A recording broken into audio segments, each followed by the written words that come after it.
नमस्कार दोस्तों, स्वागत है आपका यूपीएससी मेड सिंपल चैनल में। और अब हम देख रहे हैं सीसैट राइट अप्रोच सीरीज। और उसमें जो आज का टॉपिक है वो है इन्फरेंस टाइप ऑफ क्वेश्चंस। तो ये काफ़ी इम्पोर्टेंट है। और आखिरी जो बचेगा हमारा वो होगा अजम्पशन टाइप का, अजम्पशंस टाइप ऑफ क्वेश्चंस, वो अगला वीडियो होगा। तो इसमें हम इन्फरेंस टाइप ऑफ क्वेश्चंस के बारे में देख लेंगे। तो इसको देखने से पहले थोड़ा बेसिक्स इसके बारे में जान लेते हैं, वो जानना काफ़ी ज़रूरी है। तो बेसिक्स ये है कि इन्फरेंस को बोलते हैं तर्क, अनुमान, और जो कयास लगाया जाता है उसको बोलते हैं इन्फरेंस। सिंपल अगर बात करूं मैं, तो केमिस्ट्री में आपने प्रैक्टिकल किया होगा कि एक लिटमस पेपर होता है, अगर रेड हुआ तो एसिडिक है, ब्लू हुआ तो अल्कलाइन है, राइट। तो ये जो इन्फरेंस हम निकालते हैं कि रेड हुआ तो क्या होगा, एसिडिक होगा, ब्लू होगा तो क्या होगा, अल्कलाइन होगा। तो ये कैसे निकालते हैं कि हमको पता है कि रेड होगा तो ये होगा।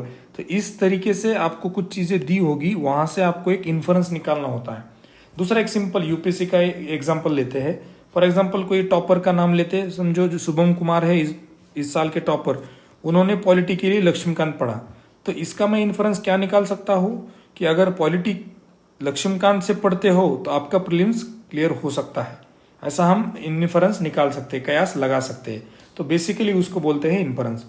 तो ये बात सोचने वाली है कि इन्फरेंस का अगर क्वेश्चन रहेगा तो आपको जो पैसेज में दिया हुआ है वो अगर आपको किधर ऑप्शन में दिखा तो वो बिल्कुल आंसर चॉइस नहीं हो सकता, क्योंकि इन्फरेंस जो है तो जो पढ़ता है उसको निकालना पड़ता है। इन्फरेंस ऑलरेडी पैसेज में नहीं दिया होता है। Inference has to be drawn by the reader and it is never given in the passage, right. तो ये पहली बात आपको समझ लेनी चाहिए। अभी रॉन्ग आंसर क्या हो सकता है इन्फरेंस क्वेश्चन के लिए? वो रॉन्ग आंसर हो सकता है जिसमें नाउन्स मैच नहीं करेंगे, जिसमें रॉन्ग चॉइस जो होती है उसमें स्ट्रॉन्ग टोन वाले वर्ड्स होते हैं। स्ट्रॉन्ग टोन मतलब it should be done, it must be done, it will lead to this, मतलब एक ऐसा assertive kind of strong tone जहां पे होते हैं, तो वो यूजुअली इन्फरेंस में आंसर नहीं होता है। और सबसे इंपॉर्टेंट, कट कॉपी पेस्ट वाला ऑलमोस्ट 99% इन्फरेंस में आंसर नहीं होता है। अगर कि कोई स्टेटमेंट यहां से उठाए और यहां डाल दे इन्फरेंस के अंदर, तो वो समझ लेना कि वो ऑप्शन है ही नहीं आंसर। तो कैसे ढूंढना है इन्फरेंस को? तो जहां से क्वेश्चन दिख रहा है वो चीजों को थोड़ा सा समझने की कोशिश करो। और आंसर जो है तो पैसेज में नहीं है, आंसर आपको ऑप्शन में मिलेगा। Answer is in option and not in the passage. और राइट आंसर चॉइस में क्या होगा, नाउन्स मैच हो जाएंगे और थोड़े वीक टोन्स होंगे। वीक टोन्स मतलब क्या होंगे, मे होगा, माइट होगा, कुड होगा, तो ये थोड़े वीक टोन है। तो ये टोन जहां पे दिखेंगे वो चांसेस होते हैं कि इन्फरेंस क्वेश्चन में ऑप्शन चॉइस आंसर हो, राइट। तो this was regarding basics of inference.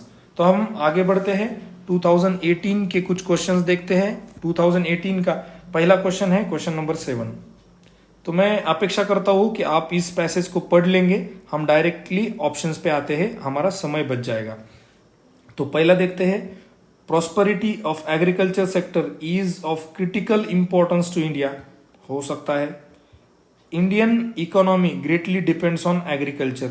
अब ये आंसर हो सकता है या नहीं हो सकता है? जो नए वाले बच्चे उनको बोलेगा 100% है, क्योंकि वो देखेंगे कि India's 42% of India's population will still be predominantly dependent on agriculture. तो वो क्या देखेंगे, ये पैसेज में भी दिया है और ये ऑप्शन में भी है, और वो यूपीएससी एग्जाम में मार्क करके आएंगे, यस मेरा आंसर सही आ गया। और जब घर पे आके आंसर की चेक करेंगे तो ये गलत हो जाएगा, क्योंकि ये क्या है, कट कॉपी पेस्ट है।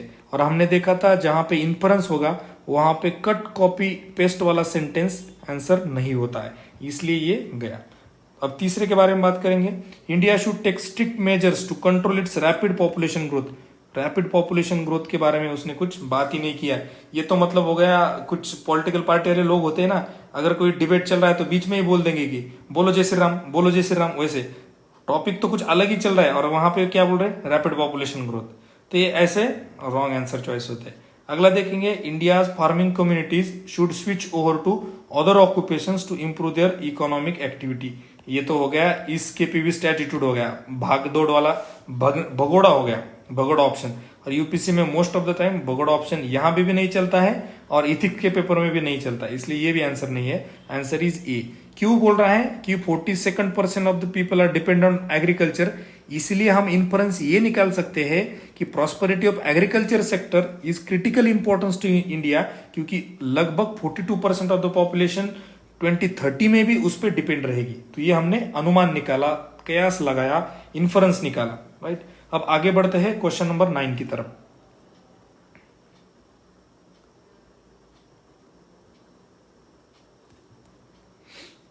क्वेश्चन नंबर 9 क्या बात कर रहा है?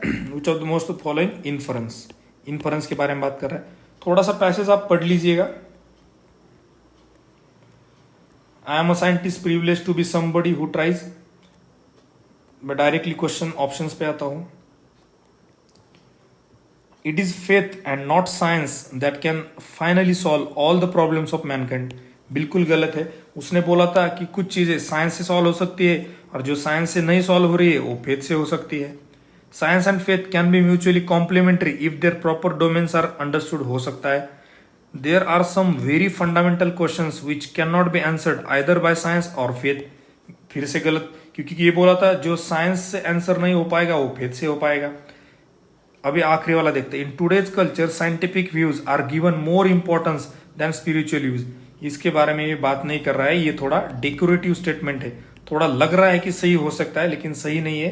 क्यों? क्योंकि उसका मेन पर्पज जो है ये नहीं है। मेन पर्पज हमने देखा था मेन आइडिया क्वेश्चन में, आखिरी वाला पहला पैसेज का पहला लाइन और आखिरी पैसेज का आखिरी लाइन इंपॉर्टेंट होता है। हम सिर्फ आखिरी वाला सेंटेंस देखेंगे। ये क्या बोल रहा है? वाइड स्प्रेड प्रिजम्पशन मतलब pre assumption that scientific and spiritual views are incompatible. तो ये अजम्पशन बोल रहा है कि ये गलत है, कि कुछ लोग ऐसा सोचते हैं कि साइंटिफिक और स्पिरिचुअल व्यूज इनकॉम्पिटिबल है। तो ऑथर का मतलब क्या है कि वो इनकॉम्पिटिबल नहीं, कॉम्पिटिबल है। तो इसका मेन पर्पज ये है। इसका मेन पर्पज ये नहीं है कि साइंस का इंपॉर्टेंस ज्यादा है या फिर स्पिरिचुअल व्यू का इंपॉर्टेंस ज्यादा है। इसलिए हमको गलत रास्ते पे ले जा रहा था, इसलिए डी कैंसिल है और answer is B, science and faith can be. और हमने बोला था जो माइल्ड टोन है वो ज्यादातर इन्फरेंस क्वेश्चन में आंसर होता है। Faith can be mutually complementary if their proper domains are understood. और ये इन्फरेंस हमने निकाला क्योंकि ऑथर क्या बोल रहा है? Scientific and mutual views are compatible. जो लोग इनकॉम्पिटिबल बोलते हैं उनका वो प्री अजम्पशन है, राइट। तो अब आगे बढ़ते हैं क्वेश्चन नंबर 28 की तरफ। मैंने क्वेश्चन पेपर शेयर कर दिया है चैनल पे, आप वहां से डाउनलोड करके पहले पढ़ सकते हो, क्योंकि कुछ पैसेजेस बहुत बड़े बड़े हैं इसलिए मैं यहाँ पे पढ़ नहीं पाऊंगा और आपका भी समय बच जाएगा। तो question number 28, which of the following is the inference that can be made from the passage. तो पैसेज क्या बोल रहा है? डेजर्टिफिकेशन कैन बोला था, माइलस्टोन है। Can cause changes in the course of river, सही है। क्यों? और यहां पे भी देखेंगे हम कहां दिया है, यहां पे भी उन्होंने दिया। हाँ, an indirect consequence is drastic alteration in the upland lowland interaction mediated through water. मतलब अपलैंड लोलैंड हो रहा है मेडिएटेड थ्रू वाटर, इसका मतलब desertification can cause changes in the course of river. अब सेकंड देखते हैं। Salinisation of land takes place due to human activities only. काफी असर्टिव सेंटेंस है, स्ट्रांग है। और अब पैसेज में देखोगे तो ये दिया भी नहीं है, इसलिए दो गया। अब बचा है डी और ए, और हमने देखा कि ये सही है तो डी का कोई मतलब ही नहीं है। अब तीसरा वाला देखते हैं। Intense monoculture practice in plains is major reason for desertification in tropical Asia. ये तो एग्जाम्पल दिया था। ये इन्फरेंस में एग्जाम्पल कभी भी सही आंसर चॉइस नहीं हो सकता।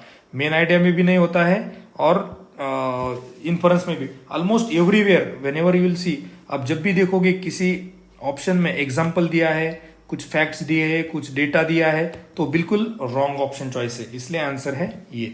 हम आगे बढ़ते हैं अब क्वेश्चन फ्रॉम 2019 का क्वेश्चन नंबर 47।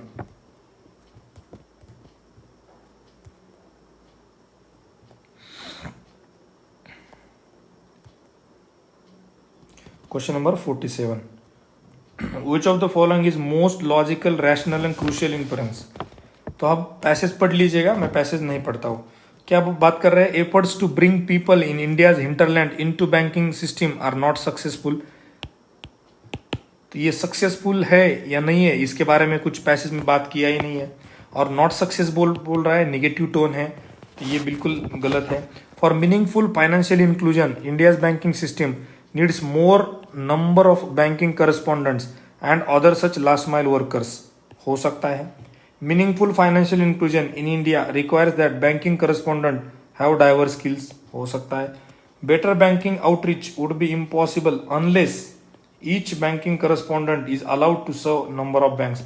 बिल्कुल गलत है। क्यों?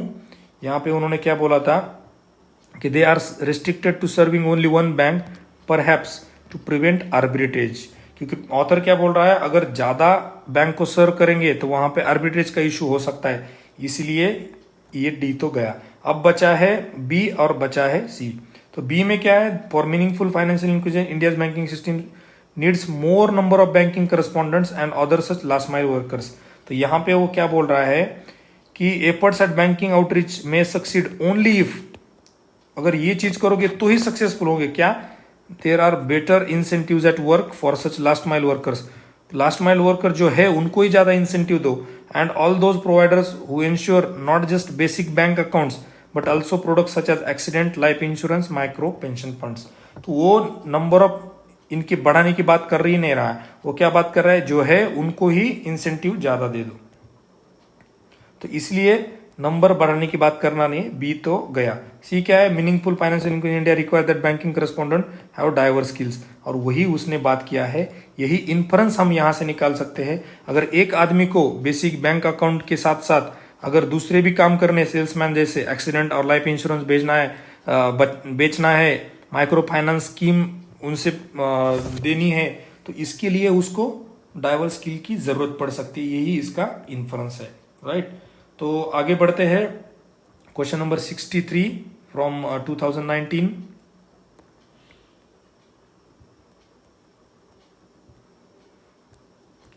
Which of the following is most logical, rational and crucial inference that can be derived? आप पैसेज पढ़ लीजिएगा। तो इसमें हम देखते हैं that can be derived from passage. If malnourished condition in children is caused by gut bacteria, it cannot be treated. cannot be है, पहले तो निगेटिव है, ये इसलिए गलत हो गया। दूसरा, the guts of malnourished babies should be inoculated with mature microbes, हो सकता है। Babies of malnourished mothers should be fed with dairy milk fortified with ये केमिकल का नाम इंस्टेड ऑफ मदर्स मिल्क, ये भी हो सकता है। Research on benign effects of gut bacteria on nutrition has policy implication, ये भी हो सकता है। अब हम यहाँ पे अटके कि तीनों भी हो सकते हैं। अगर इसमें एक चीज देखेंगे तो ये भी कुछ मालनरिशमेंट बेबी के बारे में बात कर रहा है, और ये भी बेबीज ऑफ मालनरिश मदर के बारे में बात कर रहा है, और डी जो है तो उनके बारे में बात नहीं कर रहा है, कुछ जनरल पॉलिसी इंप्लीकेशन के बारे में बात कर रहा है। तो इसमें जो हिंट है वो हिंट ये है कि पहले स्टार्ट करते ही उसने बोला था इन स्टडी, और बाद में बोला था अकॉर्डिंग टू सम स्टडीज। इसका मतलब क्या है कि वो रिसर्च लेवल पे ही है, वो स्टडी लेवल पे ही है, 100% श्योर नहीं है। जो इसने डिस्कशन किया है, ये केमिकल है, वो है फलाना डिमका, वो 100% श्योर नहीं, वो स्टडी है। इसलिए जो दूसरा बोल रहा है कि शुड बी, और हमने बोला था ये स्ट्रॉन्ग टोन इन्फरेंस में, बिल्कुल गलत। Mother should be strong tone, ये भी बिल्कुल गलत। और ये 100% श्योर की बात कर रहे हैं कि ये दे दो वो ठीक हो जाएंगे, और ये जो है तो ये रिसर्च ही चल रहा है, स्टडी ही चल रहा है। इसलिए ऑप्शन डी इज करेक्ट, क्योंकि ये रिसर्च के बारे में बात कर रहा है। On benign effects of gut bacteria on nutrition has a policy implication. ये लार्ज स्केल पे ब्रॉडर इंक्लूसिव ऑप्शन की तरफ जा रहा है कि ये क्या बोल रहा है कि वो जो रिसर्च है, वो जो स्टडी है, उसको पॉलिसी बनाते समय ध्यान में रखना चाहिए, इट हैज पॉलिसी इंप्लीकेशंस। इसलिए आंसर इज डी। और ये तीनों भी जो अगर आप देखोगे तो वो 100% श्योर के ईज बोल रहा है कि होता ही होता है, और कैन नॉट बी ट्रीटेड बोल रहा है, और ये जो दोनों भी है वो स्टडी है, इसलिए 100% जो बात किया है वो गलत है, राइट। आगे बढ़ते हैं। क्वेश्चन फ्रॉम 2020, काफी डिफिकल्ट क्वेश्चंस थे, वहां से पहले लेते हैं 43rd question. Pulse variety Pusa horror. आप पैसेज पढ़ लीजिएगा, डायरेक्टली ऑप्शंस पे आते हैं। Which of the following are most rational inferences that can be made from the passage? Farmers' income will be higher with pulse cultivation than with paddy cultivation. Will be है तो chances गलत होने के ज्यादा है, लेकिन हम 100% श्योर नहीं है। अगला देखते हैं। Pulse cultivation cause less pollution as compare to paddy cultivation. बिल्कुल सही है, क्योंकि इसने बोला था most important arhar straw unlike paddy straw is green and can be plugged back into the soil. मतलब वो क्या है, इको फ्रेंडली है और वो पोल्यूशन कम करता है, इसलिए ये तो होना ही होना चाहिए। तो अब हम इस चीज पे आ गए कि 2 तो हमें होना ही होना चाहिए, इसमें 2 नहीं है, इसमें 2 नहीं है, हमारे पास बचे 2 एंड 3 और 2 3 और 5। अब हम अटके हुए हैं 5 पे। तो 5 क्या बोल रहा है, mechanized agriculture is the main cause for stubble burning. तो ये बिल्कुल गलत है। क्यों? Farmers therefore choose easiest option of simply burning it। therefore माने क्यों? all this is difficult with leftover paddy stocks that cannot be easily salvaged or plugged back। क्योंकि paddy stock जो है तो प्लग बैक नहीं कर सकते, इसीलिए वो इजी ऑप्शन चुनते हैं बर्निंग, ना कि मैकेनाइज्ड एग्रीकल्चर। इसका बोलना है कि मैकेनाइज्ड एग्रीकल्चर है वही इंपॉर्टेंट रीजन है स्टबल बर्निंग के लिए, तो इसलिए ये गलत हो गया। तो हम 5 को निकाल देंगे, तो हमारे पास बचे हैं 2 एंड 3। तो आंसर होगा 2 एंड 3। अभी तक यूपीएससी का ऑफिशियल आंसर की नहीं आया है, लेकिन आई एम 99% श्योर कि आंसर यही होना चाहिए, कि यही राइट लॉजिक है। और बाकी के ऑप्शन देखते हैं। Pulp straw can be used to improve soil quality. Can be बोल रहा है, माइल्ड स्टोन है तो हो सकता है। अब देखते हैं पल्प स्ट्रॉ, तो वो बोल रहा है can be plug back into the soil, तो बिल्कुल हो सकता है, इंप्रूव सॉइल क्वालिटी हो सकता है, तो ये भी है। और यहाँ पे विल आया था, स्ट्रॉन्ग टोन था, इसलिए हमने इसको निकाल दिया, और यूपीसी ने भी लॉजिकली इसको ऑप्शन से इलिमिनेट ही कर दिया है, राइट। अब हम आगे बढ़ते हैं, आखिरी वाला क्वेश्चन इन्फरेंस है, question number 3।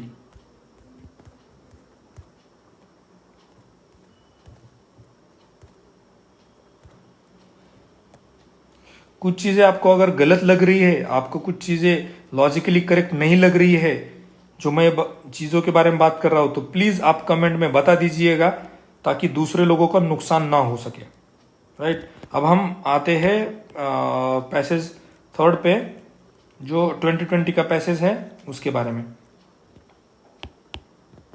Question number 3 rational inference के बारे में बात कर रहा है। अब पैसेज में क्या बोल रहा है, rivers and other wetland should be आ गया, प्रोटेक्टेड अंडर रामसर कन्वेंशन, ये बिल्कुल रॉन्ग है, रामसर कन्वेंशन के बारे में कुछ बात ही नहीं किया है। Engineering water system should be modernised and further augmented, हो सकता है। Wetland needs to be reinforced as more than just open sources of water, हो सकता है। Water supply should not be free of cost as to prevent its misuse and overuse, इसके बारे में उसने बात ही नहीं किया। और हमने देखा था मेन आइडिया कहाँ होता है, एक तो पहले होता है, या फिर पहले नहीं है, बैकग्राउंड इंफॉर्मेशन दे रहा है तो उसके अगले वाला, या फिर जहां पे स्ट्रक्चर वर्ड्स होते हैं 8 होता है, उसके आगे वाली लाइन मेन आइडिया होती है। One of the biggest ironies around water is that it comes from rivers and other wetlands, it is seen as diverse from them, यही उसका मेन आइडिया है, कि वो क्या बोल रहा है कि उसको अपने सोर्स के साथ डाइवर्स कर दिया है। और ऑप्शन 3 जो है, wetland needs to be reinforced as more than just open sources of water, तो यही उसका इन्फरेंस निकल रहा है। और तीसरा गलत क्यों है, engineering water system should B modernise further augmented, ये शुड आ गया, ये तो स्ट्रॉन्ग टोन है, इन्फरेंस में स्ट्रॉन्ग टोन देखा हमने, मोस्टली गलत होता है। और दूसरा जो है, तो ये क्या बात कर रहा था, efforts at engineering water systems are thus efforts at augmenting water supply rather than strengthening capacities of ecological system. तो यहाँ पे वो इंजीनियरिंग वाटर सिस्टम्स को काउंटर कर रहा था कि ये स्ट्रेंथनिंग कैपेसिटी करने के बजाय वो क्या कर रहा है, सिर्फ ऑगमेंटिंग कर रहा है वाटर सप्लाई को, इसलिए इंजीनियरिंग वाटर सिस्टम्स की तरफ नहीं जाना चाहिए। और ये ऑप्शन बोल रहा है कि उसको ही मॉडर्नाइज कर दो, तो ये बिल्कुल गलत है। तो इसका आंसर है सी, राइट। तो ये था regarding inference type of questions. और अब अगला वीडियो देखेंगे which is very very important, वो है assumption type of questions, right. Thank you.